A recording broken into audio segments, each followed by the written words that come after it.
السلام عليكم مشاهدينا، مرحبا بكم في هذا الفيديو. نتمنى ان شاء الله تكونوا بخير وعلى خير وانتم كتشاهدوا هذه الوصفه الرائعه. بسم الله على بركه الله. كيف كتلاحظوا عندي هنا تقريبا نص كيلو ديال الحوت.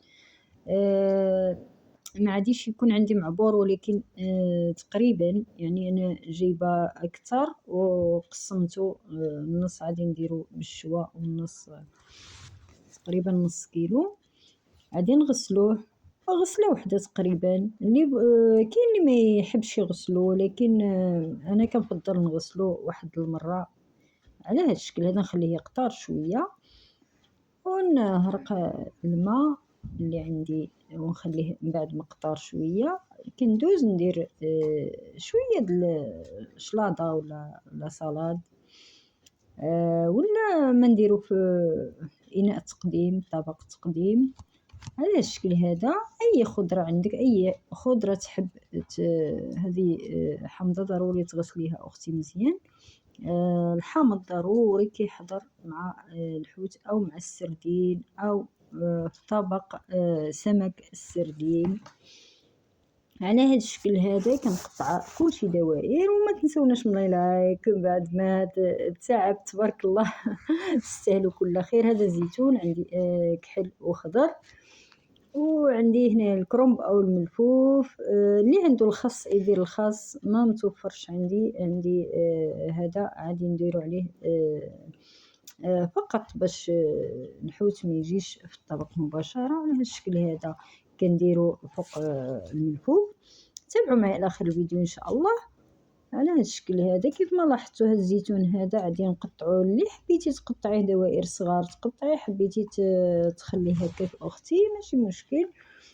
فقط هي افكار كميه على هذا الشكل هذا. كما كنقول لكم دائما هي افكار كنشاركها معكم. راه تبارك الله الكل عنده ما يعطي في هذا المجال ديال الطبخ ولا مجال. على الشكل هذا خواتاتي، وغادي نديرو الشوايه على هذا الشكل هذا. غادي نستفو سمك السردين ولا طريقة عمل السمك السردين مشوي في المنزل، أو للغداء أو العشاء، الغداء ولا العشاء اللي حبيتي أختي أخي.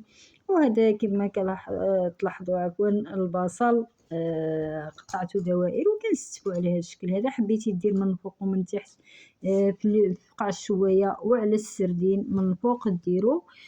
ما حبيتيش كدير. انا درت طبق واحد من الجهه الفوقانيه على هذا الشكل هذا، وغادي نشويو بالصحه والراحه. نتمنى لكم ان شاء الله طول العمر، ونتمنى لكم ان شاء الله نتوما والعائله ديالكم تاكلوا وتذوقوا بحال هذا النوع هذا. وما تنسونيش من اللايك، ما تبخلوش عليا، كنعرفكم كرام. وهكا خواتاتي كنشكركم بزاف على المشاهده، وكنقبلوا الحوت ديالنا ولا سمك السردين ديالنا اللي هو تبارك الله الطبق راقي ما شاء الله.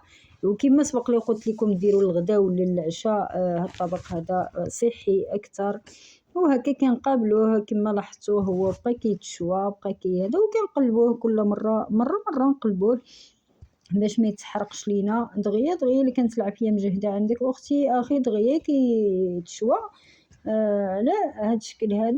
يعني تقريبا 7 دقائق كيكون واجد ما شاء الله. وعلى هذا الشكل هذا كما كتلاحظوا هي أكلة بسيطة، يعني في رمشة العين تكون وجدتي هذا السمك ما زولنا له سناسل ما غسلناه ما حتى حاجة. يعني تبارك الله كما لاحظتوا في تقريبا 5 دقائق مرت دابا اللي درتو على هذا هو واجد ما شاء الله. نزيدو شوية، كاين اللي يحبوا مشوي مزيان وكاين اللي غير يعني ما يقرملوش، على حسب اختيارك اختي اخي. وهكا كيتم الشواء ديالنا ديال هذا السردين اللي هو طبق راقي، طبق بامتياز كيف ما لاحظتوا اخواتاتي. من بعد ما غادي نكتفيو بالطياب ديالو على هذا الشكل هذا تبارك الله ما شاء الله.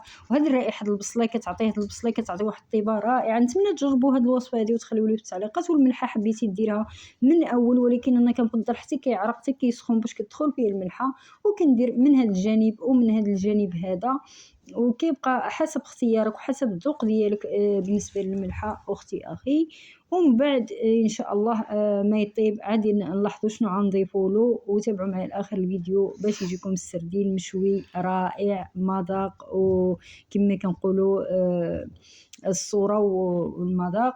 وعلى هاد الشكل هذا واحد الرائحة طيبة ما شهيتكم. نتمنى تجربوا هاد الوصفة هذه خواتاتي وتخليو لي في التعليقات.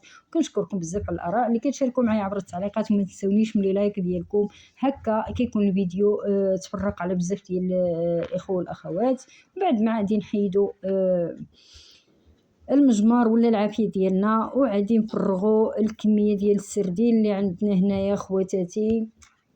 عادي تفرقوا بالشكل اللي حبيتي، كنقلبوا باش ما يبقاش لاصق، حقاش الا برد كيبقى لاصق شويه. من الاحسن هو باقي سخون كنفكوه شويه على هذا الشكل هذا. كنحيدو بيدي، وعندك اختي تقيس يديك للشوايه، عندك تشوي لك اليدين عفوا الله ينجيكم على هذا الشكل هذا، حيت كتكون سخونه بزاف. وبعض الأحيان كيكونوا المبتدئات من الأحسن أن نديروا التنبيهات ديالنا ضروري. وهكا خواتاتي كنحيدوا هاد الزوائد اللي عندنا ديال الشوال ديال السردين كيكون مشويين تا هما ساهلين باش تزوليهم. كنحيدهم عفوا.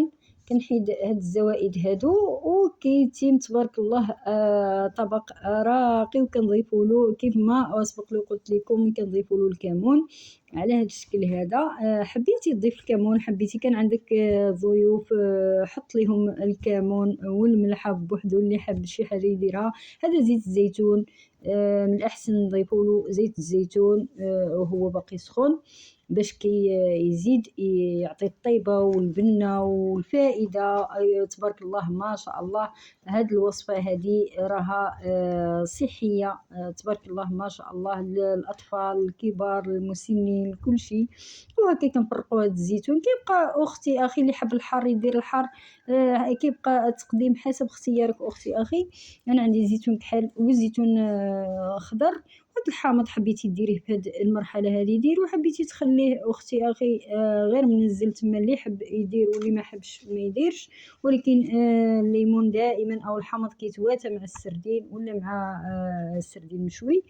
وعلى هذا الشكل هذا ومازال ان شاء الله نقدم لكم طبق في الفرن، وطبق يعني عده سردين كيجيب عده اطباق تبارك الله ما شاء الله. كما كتلاحظوا هذا هو الطبق ديالنا ديال اليوم. نتمنى الطبق ينال الاعجاب ديالكم، ونتمنى تجربوه وتخليوا لي في التعليقات ان شاء الله. واي استفسار خليوا لي، في اي اسئله جات على بالكم خليوا لي في التعليقات. وهكا خوتاتي صلوا على الحبيب عليه الصلاه والسلام. اللهم صل وسلم عليك يا حبيبي يا رسول الله. كيف ما لاحظتوا معايا نتمنى نتلاقى بكم فيديو اخر، ومع السلامه. وما عليكم الا الاشتراك في القناه وتفعيل زر الجرس. مع السلامه.